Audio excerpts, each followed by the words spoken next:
Hi everyone, I'm Rachel and welcome to my channel where I do outdoor videos, camping and hiking, as well as some gear reviews and also some videos with my family.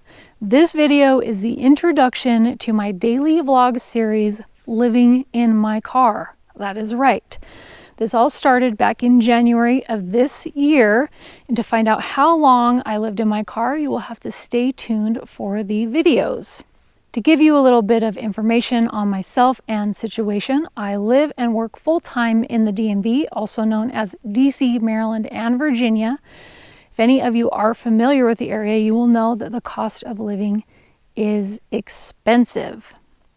I am full-time in the Air National Guard, working at the headquarters on Joint Base Andrews. I am on orders, so I do get a housing allowance, which is very sufficient for this area. Additionally, I do own rental properties, so this is all by choice. This is my second time living in the DC area, so when I arrived, I moved in with my sister while I looked for a place. She ended up finding a new construction condo building going up that was in my price range. Shortly thereafter, I went under contract for one of the units. Because I was going to use my VA benefits, I had to wait and wait and wait. For VA funding approval, 70% of a new construction building has to be sold in order to get that approval. After living with my sister for about a year, I decided I needed my own space, and she also moved out, so I began looking at what my options were. And they were $700 for an Airbnb, a shared space. And at that point, I decided to move into my car. I am a car camper, so this was something I was already pretty well set up for. If you want to take a look at my bed build video, I will put a card up here. Some specs on my car: it is a 2013 Mazda CX-5. I am 6 feet tall, which means it is a very tight fit. So you will see, if you decide to stick around throughout my videos, how I make some modifications and adjustments to the bed and overall living quarters as the days progress. Some other reasons for moving into my car are to challenge myself, see if this was something that I could do, as well as break up the monotony of life. I only told my family that this was something I was doing, and I will say they were surprised, but probably not shocked. I didn't tell anybody else that this was what I was doing because it was during the dead cold of winter, and I did not want anybody to be concerned, because unless you're in a situation, you really don't know how challenging it is or isn't. And if I needed to, I would certainly get a hotel or an Airbnb.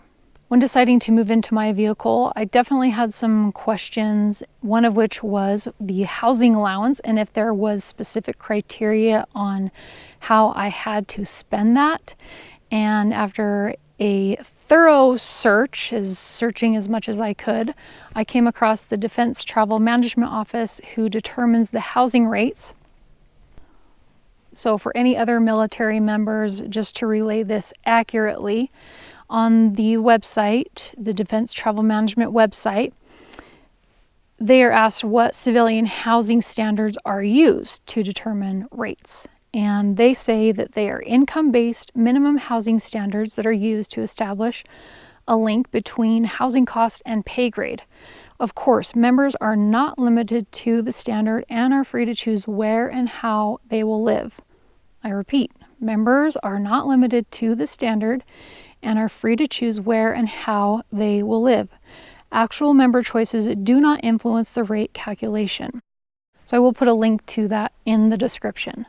I also want to note that there are fam camps on base, at least Air Force bases, where people can take their RV or trailer to the family campground and stay for a period of up to 6 months usually, after which they have to vacate anywhere from 24 hours to 30 days, depending on the location, the season, and the vacancy. Another question I had was, is this legal? In short, if this is something that you're looking to do, then you'll need to look at the laws in your area. For me, I looked at the laws in my area very thoroughly for the states and counties and cities where I would be staying and didn't find anything that said you cannot live in your vehicle. However, you just cannot park illegally. Having chosen to live in my car, I can say that I feel for those who do not choose this, because it certainly has its challenges. And you can watch what my challenges were throughout my videos, what I did outside of work, where I showered, what I ate, what I did for my frequent bathroom breaks in the middle of the night, where I got mail, etc., etc. So as my videos progress, you will see items that I do purchase, and if you are interested in those items, I will have a link in my descriptions to my Amazon page. And if you decide to purchase anything, I may get a small commission, and it does not cost anything extra to you, and it is certainly appreciated. For any of you finding this video, this will catch you up with my existing subscribers. My next video is going to be my drive back to DC from Utah after my visit for the holidays, where I talk more about the decision to move into my vehicle, after which a day or two will pick up on my daily vlog series of living in my vehicle. If you decide to stick around and watch these videos, I certainly appreciate it. Any questions that do come up, I am no longer living in my vehicle, and if they are going to be answered in the upcoming videos, I will certainly make mention of that. Otherwise, I am considering doing a Q&A video at the end for questions that I do not answer, or if people are interested in that. And with that, I thank you for watching, and I hope you stick around. I will see you in the next video.